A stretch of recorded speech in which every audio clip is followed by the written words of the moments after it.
In the city of Ravenna in northeast Italy, in the church of San Vitale, there is a series of very beautiful mosaics made of glass that represent leading figures of the Eastern Roman Empire in the 500s. The Eastern Roman Empire was also known as the Byzantine Empire. And among the figures portrayed in those mosaics is Emperor Justinian, who was the head of the Eastern Roman Empire in Constantinople in the mid 500s. Justinian was a Latin speaker, and his most famous accomplishment was reconquering much of Europe and North Africa and restoring Roman order and pushing back the earlier conquests of groups like the Visigoths and the Ostrogoths and the Vandals. Back in the late 400s, the Visigoths and the Ostrogoths and the Vandals were involved in conquering the western territories of the Roman Empire. And in 476, child Emperor Romulus was deposed, and the new rulers of the central Roman lands included figures like Odoacer, known as Odoacros in Greek, and one of his successors, Theodoric, who ruled as king of the Visigoths and king of the Ostrogoths. So Justinian was known for attempting to push back the rule of the Ostrogoths and the Visigoths, and then over in Tunisia, the Vandals, and bringing back Roman lands under Roman rule. But obviously there were some differences there because Justinian ruled from Constantinople, not Rome. Now, Constantinople was still a Roman city because even in the late decades of Roman rule in the city of Rome, there was the Roman emperor in Rome, and then there was a second emperor based in Constantinople. That method of political rule across the empire dated back to the 300s, when you had Roman Emperor Constantine establishing a second capital in the east, partly to have more direct control over the eastern frontiers, where the Romans were competing for territory in places like Syria and Iraq with the Sasanian Empire. The Romans were also concerned about these growing conquests of people who spoke German-related languages, eventually the Ostrogoths and the Visigoths and the Vandals. And then even in the Roman Middle East, there were centuries of figures who in some cases were working together with the Romans and in some cases would rebel against the Romans. So Queen Zenobia in Palmyra in the 200s was one of these Eastern territory figures in Syria who rules the region in alliance with or in collaboration with the Romans as part of the Roman Empire, but then she actually rebels and mints coins in her name. So Justinian attempts in the 500s, after the fall of Rome, a few decades after the fall of Rome, after the Vandals take over Tunisia, after the Ostrogoths and the Visigoths have taken over Italy, France, and Spain, Justinian attempts to restore Roman order by bringing all of these lands back under the rule of the Romans, but more under Constantinople than Rome. And one of the tasks there is the military conquest, which he accomplishes through the leadership of his head military officer, Belisarius.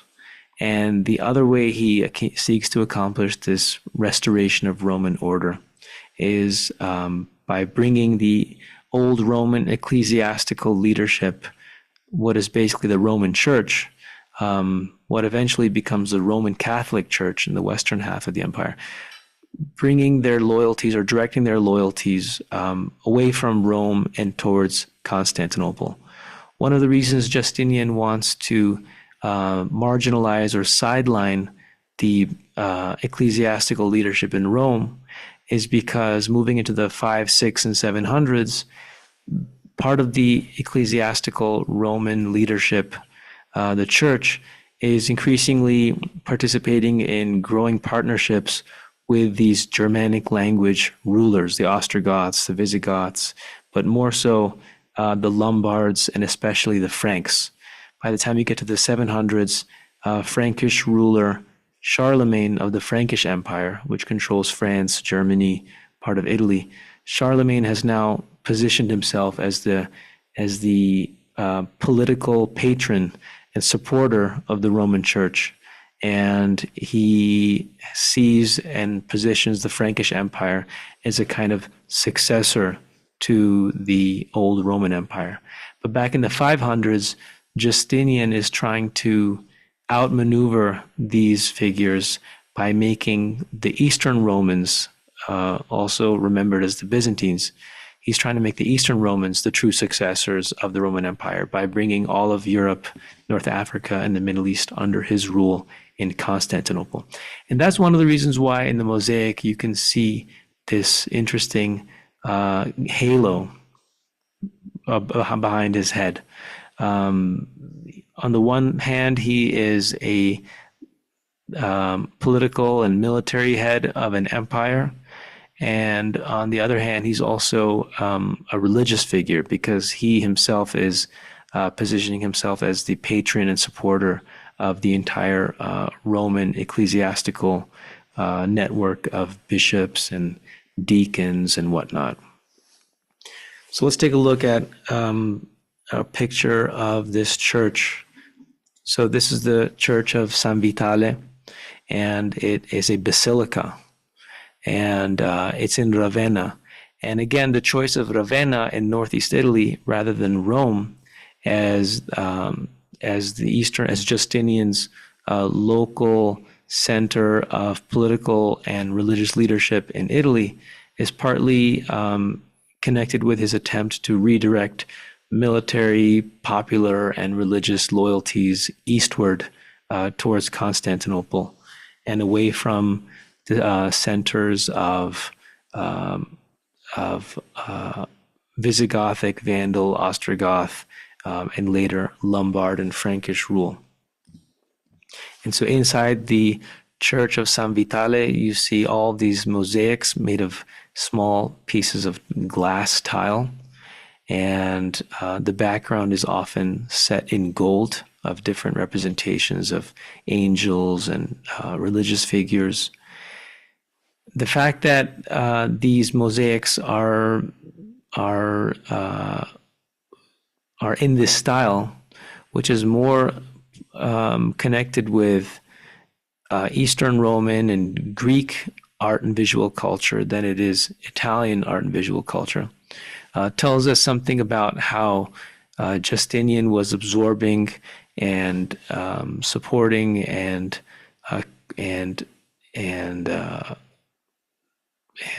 elevating Eastern Roman and Greek styles of art, visual culture, and popular culture. So he's still a he's still a Latin speaker, but there's a bit of a turn towards Greek culture that's happening here. Even under the Roman Empire in the 400s, where Latin and different varieties of Latin were spoken throughout Italy, France, Spain, northern Tunisia, the Eastern Roman lands still had this preference for using Greek as a language of education and learning, science. It was a language of many of the elites throughout the Eastern Roman lands in Greece, what is now Turkey, Syria, Egypt. And that Greek or Hellenistic dimension of Eastern Roman culture back in the 300s and 400s goes back to the time and the legacy of Alexander the Great, a few hundred years before the time of Jesus. Alexander the Great established his empire based in what is now Greece, and it stretched into the Middle East, down into Egypt. And of course, Cleopatra in Alexandria was a descendant of one of Alexander's generals, and she spoke Greek and other languages.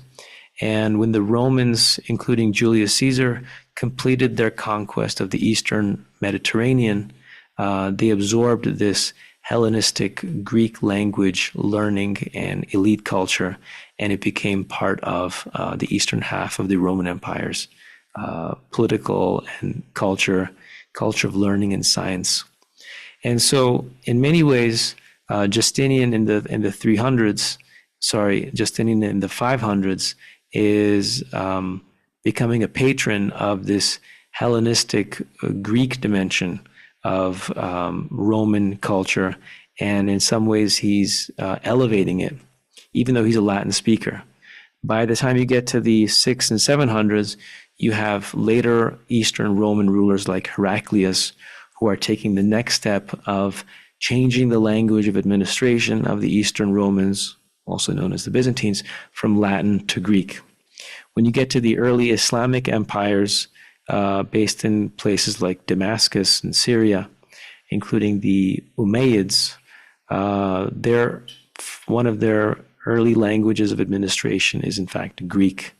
And then the Umayyads changed their language of administration, including when it comes to the chancery, diplomacy, fiscal administration. They moved their language of administration to Arabic. So that Greek dimension is important, and you can see some of that Hellenistic Greek dimension of culture in the mosaics of San Vitale, the Church of San Vitale in Ravenna, where Justinian is portrayed. And here are some more examples of mosaics in the Church of San Vitale depicting different scenes in biblical history. And here in this particular mosaic, this is a zoomed out representation of Justinian, and he's standing next to the head of his military, Belisarius, to Justinian's right. If you're looking at the mosaic from the viewer's perspective, it's to his left. There's Belisarius. Both Justinian and Belisarius are wearing clothing in that features the imperial color of purple.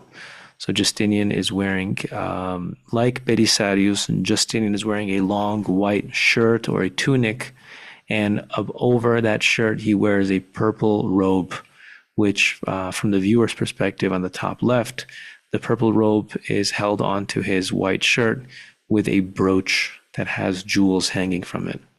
And connected to the brooch from the viewer's perspective on the lower left of that brooch is a piece of fabric with a bird on it.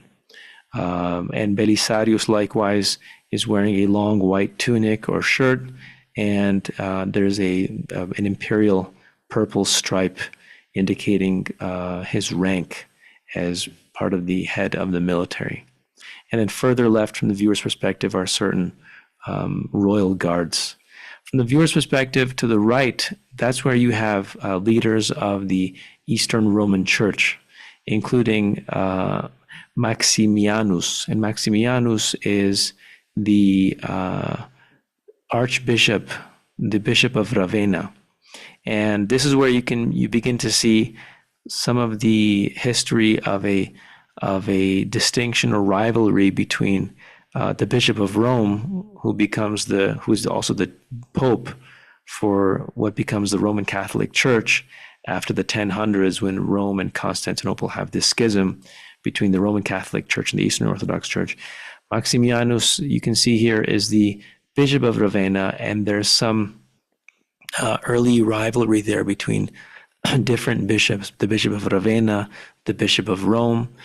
And again, in the 500s, 600s, and 700s, one of the questions there politically and religiously in terms of rivalries is whether bishops are more loyal to the Frankish rulers in Paris and Aix-la-Chapelle in France and Germany, or are these bishops more loyal to the Eastern Roman rulers in Constantinople? And this is where in the 500s, Justinian, a Latin speaker, is trying to direct all loyalties of the bishops whom the Visigoths and Ostrogoths allowed to remain in their positions after the conquest of the Western Roman lands. Justinian is trying to redirect all of their loyalties to Constantinople. And so part of the goal of Justinian in conquering these lands west of Greece into Italy, France, Spain, Tunisia, part of the goal there is in collaboration with the head of the military, Belisarius, is to actually militarily push back the Vandals out of Tunisia and push back the Ostrogoths out of Italy, eventually move into the lands where the Lombards and the Franks are in France. There's a military goal there of pushing out all these groups, and there's also the religious loyalties goal of having all of the bishops turn their loyalties towards the Bishop of Ravenna, who in turn is loyal to Justinian in Constantinople. And that's where you can see a lot of this political theater here in this mosaic.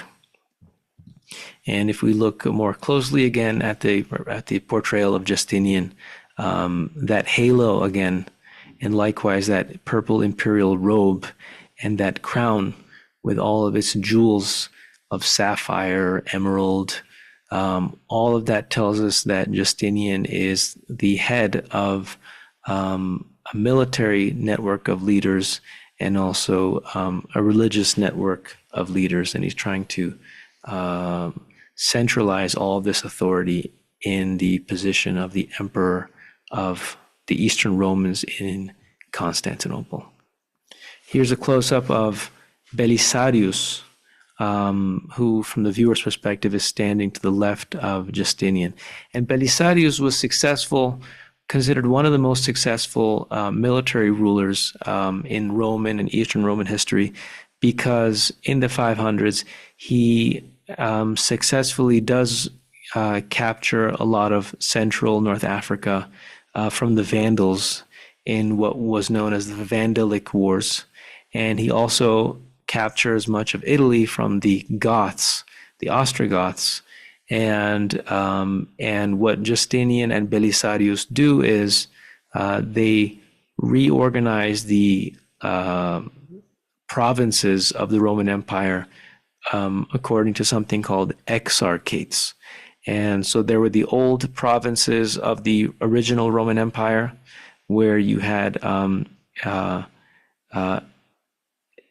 you would have an ecclesiastical something like provinces, and then you'd have these civil provinces.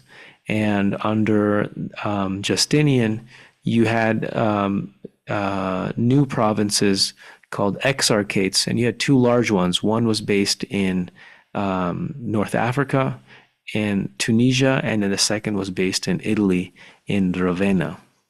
And Rome eventually becomes again a bit more sidelined as less central to Eastern Roman authority in Constantinople than it was previously back in the 400s, when there was a single Roman Empire. And this is the mosaic of Maximianus, the Bishop of Ravenna, who is trying to secure the loyalty of other bishops throughout the empire. Now, another mosaic in the San Vitale Church is the mosaic of Theodora, who is the wife of Justinian. And she's wearing all sorts of interesting jewelry as part of her crown there, and also wearing a purple imperial robe. So in many ways, what these rulers are wearing, Justinian and Theodora, these are technically Roman clothes that are connected with Roman elite clothing. But on another level, especially when it comes to the kind of lavishness of this clothing, the jewelry, some of this draws on the elite cultures, the cultures of the elites in Eastern, Middle Eastern, and Persian lands, especially when it comes to, again, the jewelry.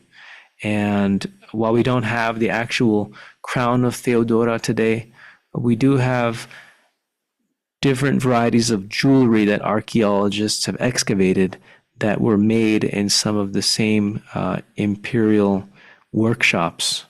And so you can see in surviving examples that these pieces of jewelry, necklaces, bracelets, earrings. They feature precious stones that were very expensive back then, and they remain expensive and rare today. So sapphire, rubies, emeralds, different types of glass connected with gold.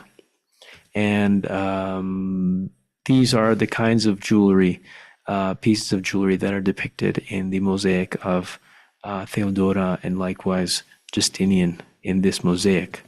Even the piece of fabric from the viewer's perspective on the lower left of Justinian's mosaic, the brooch that holds his imperial robe to his shirt, what's connected to the brooch on the bottom left, what looks like a piece of fabric with a bird on it.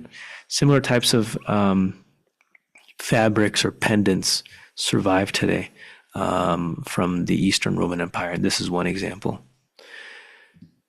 So let's take a look now at the map. Now this is a map of the successes of the of Justinian and his military leader, head of the military Belisarius, as they managed to conquer parts of Europe and North Africa for Constantinople. And here in this map, this is what is now Turkey, what was then Eastern Roman Anatolia. Here's Greece, and then here is Egypt. Here's the Middle East, Syria, Jordan, and they managed to now extend Eastern Roman rule over to Italy, Tunisia, North Africa, part of Spain. And that again was the process of military ruler Belisarius pushing out the Vandals from Tunisia and then pushing the Ostrogoths back from Italy northward and trying to fend off the rising Franks and Lombards. In this other map here, we can see more closely what they did once they completed those conquests. They established two exarchates, one based in Italy here and another exarchate based in Tunisia. An exarchate being a kind of a province ruled by an exarch, and under the rule of the exarch would be different local dukes and local bishops. There was even a Duke of Rome. And here, the Duke of Rome, the Duchy of Rome here, this is where Rome is no longer the capital of this new Roman Empire. It's just a smaller duchy within, like a duke-led province within the Exarchate of Italy, based in Ravenna in northeast Italy. And so this is where the Bishop of Rome is now less politically important than the Bishop of Ravenna, who was the figure Maximianus represented in the mosaic there. And again, part of what Justinian and the Eastern Romans in the 500s onward and the 600s are trying to do is to try to prevent or at least slow down the process of the Bishop of Rome, who is living in this kind of prestige city of Rome with a prestigious history. The Eastern Romans are trying to prevent the Bishop of Rome and some of the bishops connected with southwest Italy from establishing growing connections with some of these figures whom the Eastern Romans saw as continued invaders, like the Franks. And again, by the 600s and 700s, the Franks have successfully established a partnership with the Bishop of Rome. And this is where, by the 700s and 800s, you have an independent papal state ruled by the Bishop of Rome, the Pope, which stretches across a band of land from Western Italy to Eastern Italy, which is ruling in partnership with the Frankish kingdom. And Charlemagne, by the 700s, and his successors are seeing themselves as a type of new Roman ruler, even while the Eastern Romans are seeing themselves as the true successors of the ancient Romans. And at some level, the Bishop of Rome, the Pope, by the 700s, is also seeing himself as a successor to the old Roman emperor. So you're seeing a lot of different people who are trying to kind of inherit the prestige of the old Roman Empire. Now, one of the things by the late 500s and 600s, which makes Justinian and his successors um, not as successful as they hoped, is number one, the Frankish kingdom does become extremely powerful and does establish connections with bishops throughout Italy. And the Frankish kingdom does, in fact, manage to, um, together with the Lombards, invade much of Italy. The Visigoths, they hold on to Spain, and then even more of a threat to the Byzantines is the fact that one of the Eastern Romans' allies in the Middle East, who are Arabic-speaking Christian tribes, the Benu Ghassan, in the 500s, that alliance falls apart by the 600s when you get Arabic-speaking Muslim tribes who are now running in their own empire based in Damascus and previously the city of Medina. So a lot of these Arabic-speaking Christian and Arabic-speaking Muslim groups are now part of the administration of a new Arab empire that has now taken over Eastern Roman Egypt, Eastern Roman Syria, and Jordan. And that empire has also taken over the entire Persian Empire, which was a former adversary of the Eastern Romans. And one of the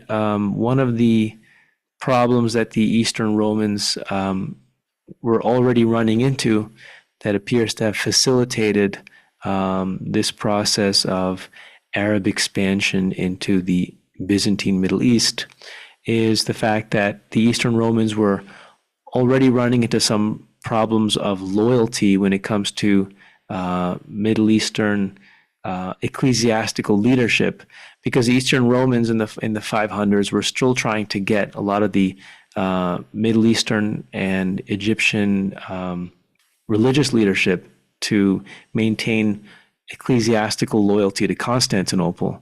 But those churches were not in quote unquote communion with Constantinople. So there was a religious schism that took place in Roman history, where Roman, even way back in the late 400s, Roman Constantinople saw the Middle Eastern churches, including the Syrian Orthodox Church and the Egyptian Orthodox Church, as outside the fold of Roman Christianity based in Roman Constantinople. So, in other words, centuries before the 1000s, before Roman Constantinople have this Roman Catholic and Greek Orthodox schism, centuries earlier, at the end of the Roman Empire in the 300s and 400s, there's already problems between Roman Constantinople on the one side, and then cities like Alexandria in Egypt,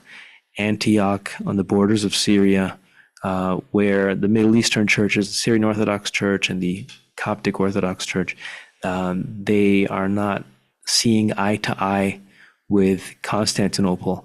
And you begin to see some problems there when it comes to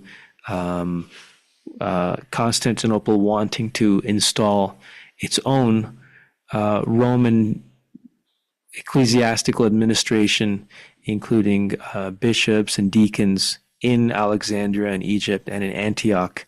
And so you end up seeing kind of rivalries in the church there. And so all these Middle Eastern churches end up being subsumed into the Arab empires, the Islamic empires, where part of the history there is this question of whether these Middle Eastern churches end up getting more independence to manage their own ecclesiastical affairs in comparison with how much independence they had under the Eastern Roman rule. So in either case, the Eastern Romans in the 500s, they're trying to establish a kind of restore Roman authority across all of North Africa, the Middle East, and Europe under Constantinople, but they're dealing with the Franks, who are still very powerful, and the Visigoths, who are powerful, and they're also dealing with, as early as the 500s, these Arabic-speaking Christian tribes like the Benu Ghassan, who are very powerful, and who are ruling as satellite allies of the Eastern Romans, but who eventually end up being subsumed into the administration of the Islamic caliphates. So the Eastern Romans are not as successful as they hoped they would be. And this is a representation of some of these Islamic rulers in Spain. Of course, the Islamic caliphates, the Arab caliphates, in the 600s and 700s, when they stretch as far west as Morocco and Spain, at this point they are ruling these Muslim rulers are ruling lands where you have ecclesiastical leadership in Spain formerly under Visigothic rule that uses Latin as their church language, and these are bishops that are very far from Constantinople, and so their immediate loyalties in terms of religious leadership are to Rome, and this just tells us how unrealistic it was for Constantinople to try in the 500s to get all of Roman ecclesiastical leadership and all of the provinces under its rule. It's such a vast empire, and Rome is closer to the center of it, which is why Rome was the center of the Roman Empire. And Constantinople in the Far East, it would have been unrealistic to expect Constantinople to be securing the loyalty of all of these bishops in Spain, particularly when they're under all sorts of non-Eastern Roman rulers, like the Visigoths in the 600s, and then by the 700s, Muslim rulers. And this is a coin of Charlemagne. So not only are the Eastern Romans dealing with Islamic rulers in the 600s and 700s, but they're also dealing with the Franks. And by the 700s, the Franks are minting coins like this one, Carolus, Charlemagne, Charles. And this other side on the right says Imperator Augustus. So they're minting coins that make the Franks, that make themselves look like they are new Roman emperors in Latin. That phrase, Imperator Augustus, that's the phrase associated with the old Roman rulers dating back to Julius Caesar. And so in some ways, Carolus, Charles, Charlemagne is like a new Caesar. And at this point, when you get into the 700s, really the two main players in town in the Mediterranean are the Islamic empires based in Damascus and Baghdad, and the Frankish Empire based in France and Germany and Italy. And this is a painting from the 1800s that imagines what the scene would have looked like when the Caliph Harun al-Rashid on the left here, under the Abbasid Empire based in Baghdad, which was powerful in the 700s and 800s. Harun al-Rashid on the left, receiving in the center some emissaries from the Frankish Empire. So really, as you get into the 700s and 800s, the Eastern Romans based in Turkey and Greece, they're becoming less and less influential in the entire Mediterranean region, but they still remain there all the way into the 1400s when they are conquered by the Ottoman Empire. Even before they're conquered by the Ottoman Empire, the Eastern Romans in Constantinople are temporarily conquered by the Crusaders. So very interesting. So here again is this representation of Justinian and his military leader, Belisarius, and the Archbishop of Ravenna, Maximianus, as Justinian successfully, or at least has some success in the 500s as a Latin speaker in restoring the Roman lands under Roman authority in Constantinople, but at the same time dealing with some obstacles when it comes to continued military abilities of the Franks and the Lombards, the Goths, And then likewise in the 500s, growing power of these Arabic-speaking groups, including the Banu Ghassan, Christians, and then eventually Banu Umayyah, the Umayyad Empire, and the like.